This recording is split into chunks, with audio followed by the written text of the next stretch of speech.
ஒரு நெருப்பு 50 ஆண்டுகளாக இருந்த வண்ணம் உள்ளது.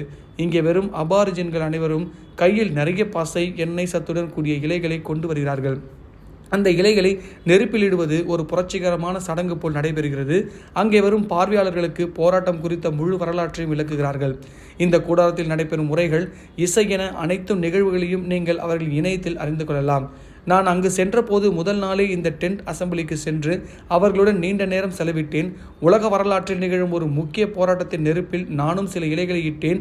பெரிய எண்ணிக்கையில் அபாரிஜின்கள் அமர்ந்திருக்கிறார்கள். பொதுவாக அவர்கள் அந்நியர்களுடன் தனிப்பேச்சில் ஈடுபடுவதில்லை. அங்கே ஒரு அபாரிஜின் என்னை பார்த்து, நீ எங்கள் சகோதரன் என்றார். தோற்றத்தில் நாம் அனைவரும் ஒன்றாகவே இருக்கிறோம். மனதார நான் உங்கள் பக்கமே நிற்கிறேன் என்று சொல்ல என் கண்கள் பணித்தன. அங்கிருந்து வெளியேறி தொலைவில் நின்று ஆஸ்திரேலிய நாடாளுமன்றத்தையும் அதன் பூங்காவில் நடக்கும் போராட்டத்தையும் ஒரு சேர பார்த்து கொண்டே இருந்தேன். இந்தியாவின் நாடாளுமன்ற வாயிலின் அருகில் யாரேனும் இப்படி போராட்டம் நடத்திவிட இயலுமா என்கிற கேள்வி